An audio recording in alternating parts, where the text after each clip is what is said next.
ప్రియ దేవుని బిడ్డలారా, బైబిల్ చదవటం వినటం వల్ల మనలో విశ్వాసం పెరుగుతుంది.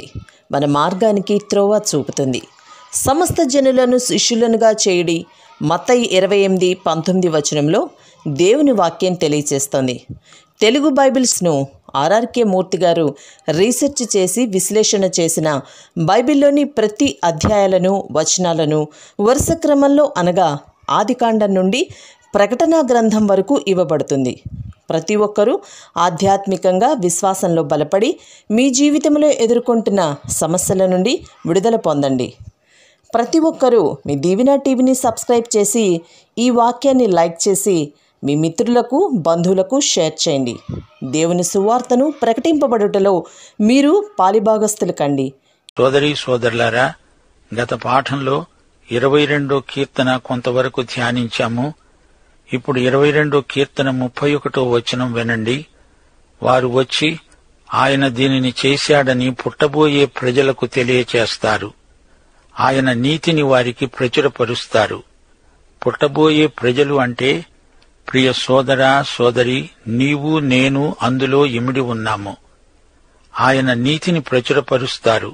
అది నీ స్వనీతి కాదు. మానవ స్వనీతి మురికి బట్టలతో సమానం.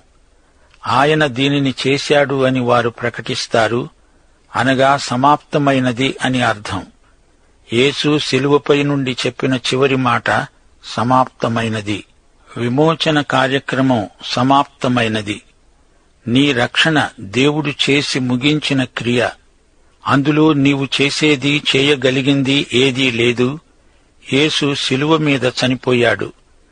పరిశుద్ధుడైన దేవుణ్ణి తృప్తిపరచగల నీతిని దేవుడు మనకిచ్చాడు. ఇది దేవుని వరం. దానిని స్వీకరించటమే నీవు చేయగలిగింది. క్రీస్తు యేసునందు నిత్య జీవం కావాలంటే నీకు దొరుకుతుంది. లేకపోతే నీవు దేవునికి దూరమై నిత్యత్వంలో అఘోరించాల్సి వస్తుంది. యేసు వెళ్లిన మార్గాన నీవు సురక్షితంగా పరలోకం చేరగలవు. 22వ కీర్తన శిలువపైన వేలాడుతున్న యేసు మనస్సు నుండి వెలువడిన చివరి మాటలు. ఆయన సమస్తము చేసి ముగించాడు. మనము దానికి యోగ్యులము కాము. మనము రక్షణను కొనలేము. వరంగా దాన్ని స్వీకరించగలం. సమాప్తమైనది. మానవుడా, అంతా నీకోసమే చేసి ఉంచాను. దానిని స్వీకరించటమే తరువాయి నీవు దేవుని బిడ్డవైపోతావు. ఇప్పుడు మనము 23వ కీర్తనలోకి వస్తున్నాము. ఈ కీర్తన 22వ కీర్తనకు కొనసాగింపు. 22, 23, 24 ఈ 3 కీర్తనలు ఒకదానిపై ఒకటి ఆధారపడి ఉన్నాయి. ఈ 3 కాపరి కీర్తనలే.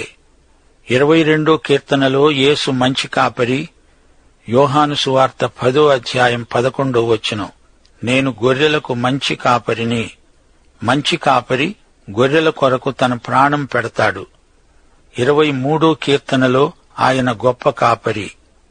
హెబ్రీ పత్రిక 13వ అధ్యాయం 20, 21 వచనాలు, గొర్రెల గొప్ప కాపరి అయిన యేసు అనే మన ప్రభువు. 24వ కీర్తనలో యేసు ప్రధాన కాపరి. 1 పేతురు 5వ అధ్యాయం 4వ వచనం, ప్రధాన కాపరి ప్రత్యక్షమైనప్పుడు మీరు వాడబారని మహిమ కిరీటం పొందుతారు. 22వ కీర్తనలో శిలువను చూస్తున్నాము. 23వ కీర్తనలో కాపరి దండాన్ని చూస్తున్నాము. 24వ కీర్తనలో రాజు కిరీటాన్ని చూస్తున్నాము. 22వ కీర్తనలో యేసు రక్షకుడు. 23వ కీర్తనలో ఆయన తృప్తిపరిచే నాయకుడు. 24వ కీర్తనలో ఆయన మహాప్రభు. 22వ కీర్తనలో ఆయన పునాది. 23వ కీర్తనలో ప్రత్యక్షం. 24వ కీర్తనలో నిరీక్షణ. 22వ కీర్తనలో యేసు చనిపోయాడు.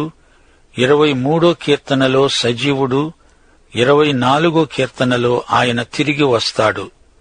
22వ కీర్తన గతకాలాన్ని చూపుతుంది. 23వ కీర్తన వర్తమాన కాలాన్ని సూచిస్తుంది. 24వ కీర్తన భవిష్యత్తు వైపు మన దృష్టిని సారిస్తుంది. 22వ కీర్తనలో ఆయన గొర్రెల కోసం ప్రాణమిచ్చాడు. 23వ కీర్తనలో ప్రేమ చూపుతున్నాడు. 24వ కీర్తనలో భవిష్యత్తులోకి వెలుగు ప్రసరించేటట్లు మనకు దర్శనమిస్తున్నాడు. 23వ కీర్తన చాలా పరిచితమైన వాక్యం. యూదులందరికీ ఈ కీర్తన బాగా తెలుసు. ఇప్పుడు క్రైస్తవులలో ఈ కీర్తన తెలియని వారుండరు. ఈ కీర్తనలో 6 వచనాలున్నాయి. ఈ కీర్తనలో వేదాంతమేమీ లేదు. శాస్త్రీయ సాంకేతిక పదాలు ఇందులో లేనే లేవు. ఈ కీర్తన అందరికీ బాగా అర్థమవుతుంది. దావీదు పెద్దవాడయ్యాక ఈ కీర్తన రాశాడు. చిన్నప్పుడు తాను గొర్రెలు కాచాడు. ఆ అనుభవాలను దావీదు ఎన్నడూ మరిచిపోలేదు. ఒకప్పుడు తాను గొర్రెలు కాచుకునే పిల్లవాడు, ఇప్పుడు తాను పెద్దవాడైపోయాడు. ఎన్నో అనుభవాలు గడించాడు. ఎన్నో దెబ్బలు తిన్నాడు. ఎన్నెన్నో పాఠాలు నేర్చుకున్నాడు. 23వ కీర్తనలో భావ పరిపక్వత కనిపిస్తుంది. తన అనుభవాలను పురస్కరించుకొని దావీదు ఈ కీర్తన రాశాడు. యెహోవా నా కాపరి అంటూ కీర్తన మొదలవుతుంది. నా కాపరి అంటాడేమిటి? ప్రతి ఒక్కరూ ఆ మాట అనగలరా? ఈ మాట నీవు అనాలంటే మొదట 22వ కీర్తన అనుభవం పొంది ఉండాలి. 22వ కీర్తనలోని యేసును ఎరిగినవారే 23వ కీర్తనలోని యేసును నా కాపరి అని చెప్పగలరు. ఈ కీర్తనలో కాపరి యొక్క హృదయాన్ని దావీదు బాగా అర్థం చేసుకున్నట్లు కనపడుతుంది. యెహోవా నా కాపరి, నాకు లేమి కలగదు. పచ్చిక గల చోట్లను ఆయన నన్ను పరుండజేస్తున్నాడు.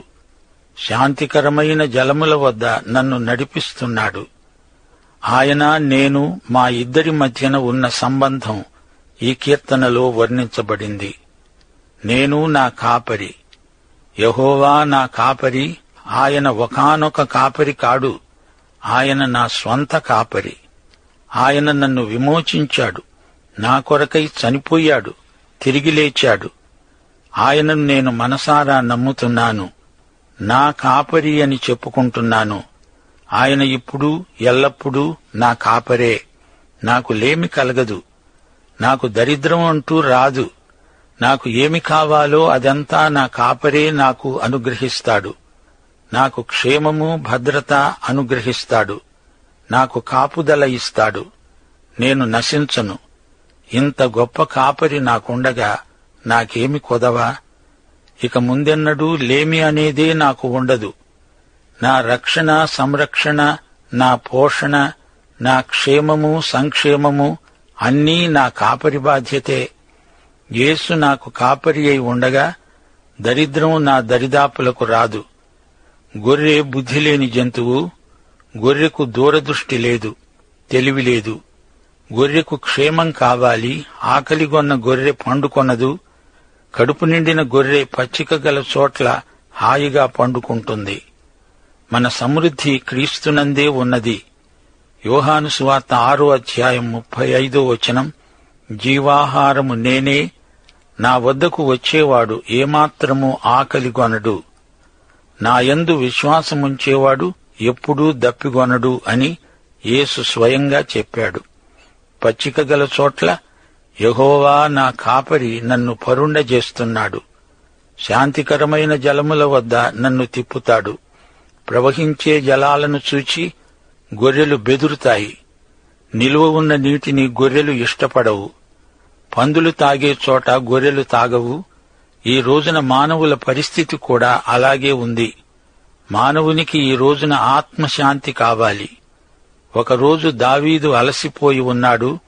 55వ కీర్తన 6వ వచనంలో అంటున్నాడు, ఆహా, గువ్వవలి నాకు రెక్కలున్న ఎడల నేను ఎగిరిపోయి నెమ్మదిగా ఉండేవాణ్ణి గదా. దావీదు ఆత్మశాంతిని ఎంతో కోరుకున్నాడు.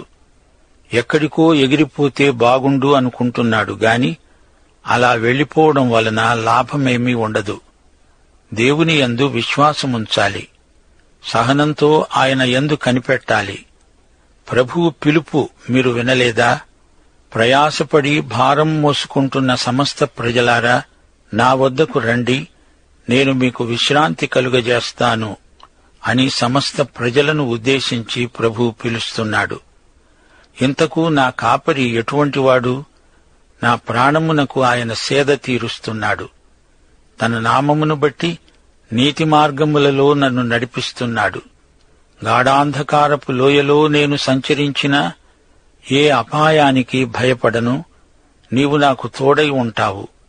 నీ దుడ్డుకర్ర, నీ దండము నన్ను ఆదరిస్తాయి. నా కాపరి నా ప్రాణానికి సేద తీరుస్తాడు. ఈ అనుభవం దావీదుకు ఉన్నది. దారి తప్పిన గొర్రెను ఆప్యాయంగా చేరదీసి గాయపడిన ఆత్మకు సేదదీర్చి హాయిగొల్పుతాడు. ఆయన నడిపిస్తాడు, నిజమే, కాని మనము నడవాలి.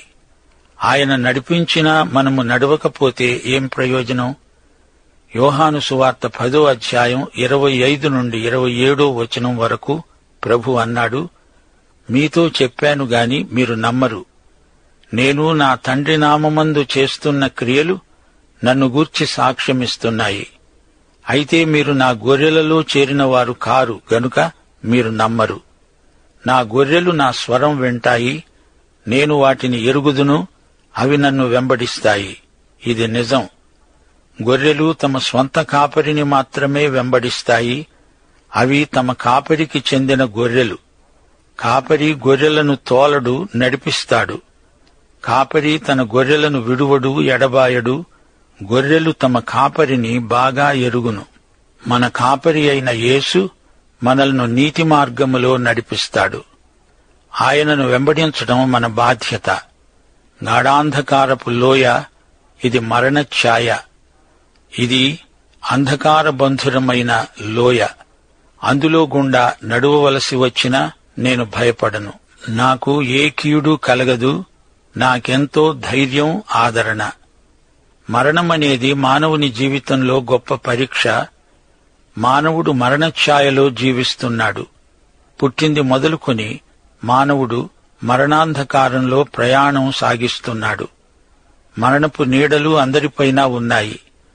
ఈ మరణపు లోయగుండా మానవులందరూ వేగంగా వెళ్లిపోతున్నారు. గాని యెహోవా నాకు కాపరి, అందుచేత నాకు భయం లేదు. దేవుని బిడ్డ ఎవరైనా చనిపోతే ఎందుకు ఏడవాలి? మనకు ధైర్యం, ఆదరణ ఉన్నాయి. కాపరి నాతో ఉండగా మరణాంధకారపు లోయ అయినా నిర్భయంగా నడిచి వెళతాను. మరణపర్యంతం యేసు మనతో ఉండే కాపరి. ఆయన దుడ్డుకర్ర, ఆయన దండం నన్ను ఆదరిస్తాయి. దుడ్డుకర్ర నాకు కాపుదల, దండం నాకు నడుపుదల. ఆయన మనకు ఆదరణ కలిగిస్తాడు, క్రమశిక్షణ గరుపుతాడు. నా కాపరి యందు నాకు నిరీక్షణ ఉంది.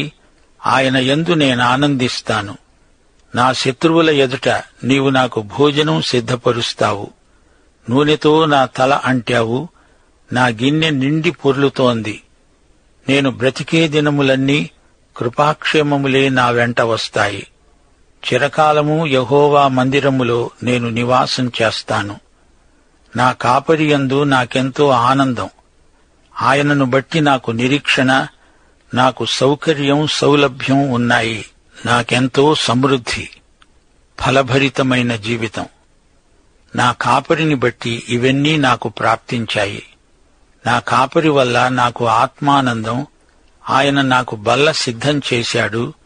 నా కాపరి బల్ల నాకు తృప్తి కలిగిస్తుంది. ఆ బల్ల మీద నాకు సమృద్ధి భోజనం, పానీయం. భౌతిక ఆశీర్వాదాలు, ఆధ్యాత్మికమైన దీవెనలు ఆయన బల్ల మీద అమర్చబడి ఉన్నాయి. నా కాపరి నాకు ఆత్మాభిషేకం అనుగ్రహించాడు. నా గిన్నె నిండి పొర్లిపోతున్నది. నా ఆనందానికి అవధులు లేవు. యోహాను సువార్త 10వ అధ్యాయం 10వ వచనం ప్రకారం యేసు అన్నాడు, గొర్రెలకు జీవము కలగడానికి, అది సమృద్ధిగా కలగడానికి నేను వచ్చాను. నా జీవిత పాత్ర నిండి పొర్లిపారడం నా కాపరిని బట్టే. పచ్చిక గల చోట్ల నుండి పరలోకపు తండ్రి ఇంటి వరకు నా కాపరి నన్ను నడిపిస్తాడు. కృపాక్షేమములు నా వెంట ఉంటాయి. నిత్యత్వంలో ప్రవేశిస్తాను. యెహోవా మందిరంలో ఉంటాను. యోహాను సువార్త 14వ అధ్యాయం 2-3 వచనాలలో ప్రభు అన్నాడు, నా తండ్రి ఇంట అనేక నివాసములు కలవు. లేని ఎడల మీతో చెప్పేవాణ్ణే. మీకు స్థలము సిద్ధపరచడానికి వెళుతున్నాను. నేను వెళ్లి మీకు స్థలము సిద్ధపరిచిన ఎడల నేనుండే స్థలములో మీరు ఉండేలాగున మరల వచ్చి నా వద్ద ఉండడానికి మిమ్ములను తీసుకువెళ్తాను. సోదరీ సోదరులారా, అతిశయించండి, ఆనందించండి. యెహోవా మనందరి కాపరి, మనకు లేమి కలగదు. ఆయనే నీ కాపరి, నా కాపరి. అయితే ఈ కీర్తనలోని వాగ్దానాలన్నీ మనవే. ఆయన నీ కోసమై ప్రాణం పెట్టినవాడు. ఆయన నీ రక్షకుడైతే ఈ కీర్తన నీదే. ఇప్పుడు మనము 24వ కీర్తనలోకి వస్తున్నాము. ఇది దావీదు కీర్తన. ఈ కీర్తనలో యేసు ప్రభువు మనకు ప్రధాన కాపరిగా ప్రత్యక్షం కాబోతున్నాడు. ఇది కిరీట కీర్తన. ప్రధాన కాపరి రాబోతున్నాడు. కిర్యత్యారీము నుండి సీయోనుకు యెహోవా మందసాన్ని తరలించి తెచ్చినప్పుడు దావీదు ఈ కీర్తన రచించాడు. 2 సమూయేలు 6వ అధ్యాయం 12 నుండి 23వ వచనం వరకు ఈ వివరాలు రాయబడినాయి. ఇది ఊరేగింపులో పాడదగిన కీర్తన. సీయోను కొండపైకి మందసాన్ని తరలిస్తున్నారు. మొదటి 6 వచనాలు రాజు యొక్క అనుచరులు రాజ్యంలో ప్రవేశిస్తున్నారు. 7 నుండి 10వ వచనం వరకు రాజ్యస్థాపన చేయడానికి రాజు వేంచేస్తున్నాడు. ఈ పాటలోని అంశం ఎంతో గంభీరమైనది. రాజు, సృష్టికర్త, ఆయన ఆలయం ఈ కీర్తనలోని ముఖ్యాంశాలు. ఈ పాటలోని పల్లవి మొదటి 2 వచనాలలో ఉన్నది. భూమి దాని సంపూర్ణత, లోకము దాని నివాసులు యెహోవావే. ఆయన సముద్రముల మీద దానికి పునాది వేశాడు, ప్రవాహ జలముల మీద దాన్ని స్థిరపరిచాడు. ఆయన సృష్టికర్త. ఈ భూమి యావత్తూ ఆయనకే చెంది ఉన్నది. ఆయనే సమస్తమును సృజించినవాడు. ఆదికాండం 1వ అధ్యాయం 9-10 వచనాలు మనము మరచిపోలేము. దేవుడు ఆకాశము క్రింద ఉన్న జలములు కూర్చబడి ఆరిన నేల కనబడునుగాక అని పలుకగా ఆ ప్రకారమే అయింది. దేవుడు ఆరిన నేలకు భూమి అని పేరు పెట్టాడు. జలరాశికి ఆయన సముద్రములు అని పేరు పెట్టాడు. ఇదంతా ఆయన సృష్టి. ఇప్పుడు 3వ వచనంలో అనుపల్లవి. యెహోవా పర్వతమునకు ఎక్కదగిన వాడెవడు? ఆయన పరిశుద్ధ స్థలములో నిలువదగిన వాడెవడు?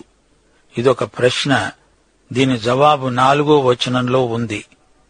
వ్యర్థమైన దానియందు మనస్సు పెట్టకుండా, కపటముగా ప్రమాణం చేయకుండా, నిర్దోషమైన చేతులు, శుద్ధమైన హృదయము కలిగి ఉన్నవాడే.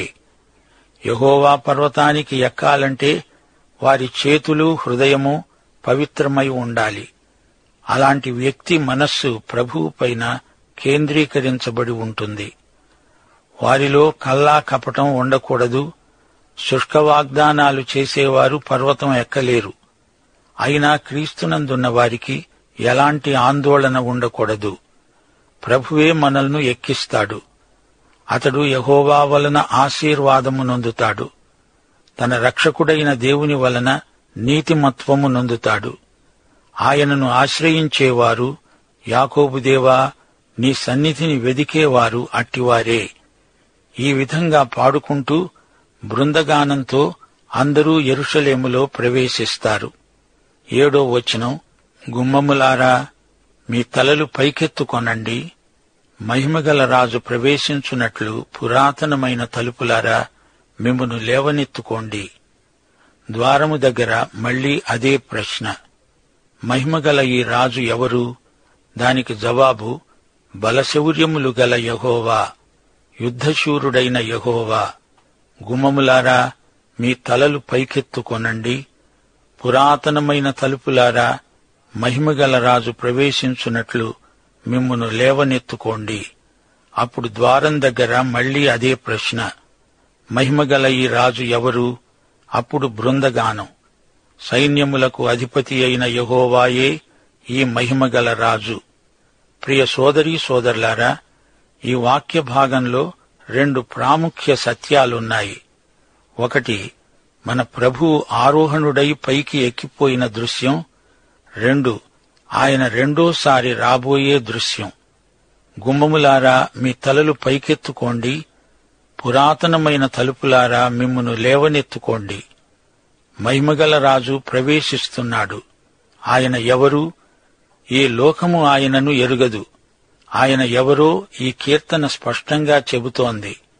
ఆయన యెహోవా, యుద్ధశూరుడు, బలశౌర్యములు గలవాడు. ఆయన ఇంకా రాలేదు, అకస్మాత్తుగా వస్తాడు.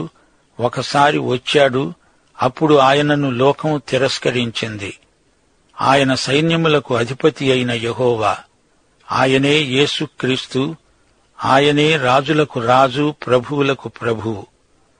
ప్రియ శ్రోతలు, 24వ కీర్తన ఈ కడవరి దినాలలో మనకు ఎంతో అర్థవంతమైనది. గమనించారా?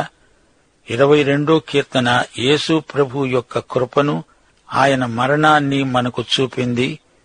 23వ కీర్తన ఆయన మంచితనాన్ని, గొప్పతనాన్ని, కాపుదలను మనకు కనపరిచింది. 24వ కీర్తన రాబోయే ఆయన మహిమను మనకు ప్రత్యక్షం చేస్తున్నది. ఈ భూమి, లోకం, సమస్త సృష్టి క్షయాధీన దాస్యంలో ఉంది. ప్రభువు వచ్చి విమోచించే వరకు సృష్టి ప్రసవ వేదనతో మూలుగుతూ ఉంటుంది. ఈ కీర్తనలో మన దేవుని మహిమను 3 దృక్కోణాలలో చూడాలి. 3 నుండి 6వ వచనం వరకు మహాపరిశుద్ధుడు యేసుక్రీస్తే. ఆయన పరిశుద్ధ స్థలంలో ఎవరు నిలువగలరు? మనము యాకోబు లాంటి వారము. ఆయన యాకోబు యొక్క దేవుడు గదా. రక్షణలో దేవుని మహిమను చూడగలం.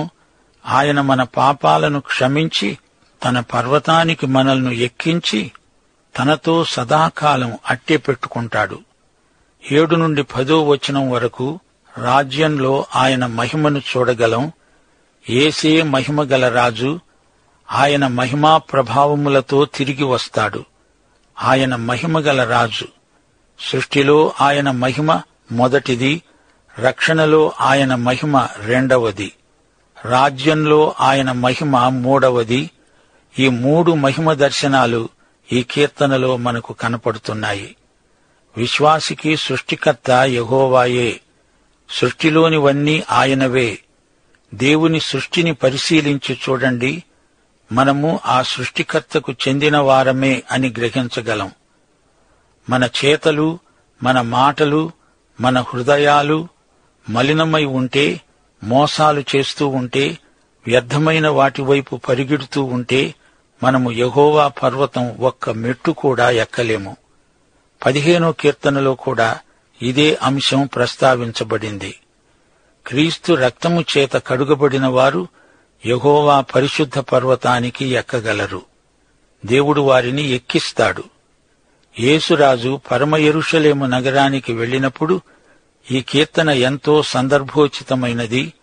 సోదరీ సోదరులారా, యేసు ప్రభువు తిరిగి వచ్చేటప్పుడు మనమందరము కలిసి ఇదే కీర్తనను గానం చేయబోతున్నాము. మహిమగల రాజు అనగా సైన్యములకు అధిపతి అయిన యెహోవా, ఆయనే మెస్సియా. ఆయన నిత్యుడు, మహాపరిశుద్ధుడు, సర్వశక్తిమంతుడు. దేవుని సంఘం ఈ కీర్తనను హృదయపూర్వకంగా పాడుతుంది. యేసు రాకడ నిరీక్షణను ఈ కీర్తన పాడడం ద్వారా మనము వ్యక్తం చేస్తాము. ప్రియ శ్రోతలారా, 22, 23, 24 కీర్తనలను బట్టి దేవునికి మన హృదయపూర్వకమైన కృతజ్ఞతలు సమర్పిద్దాము. పాఠం సమాప్తం.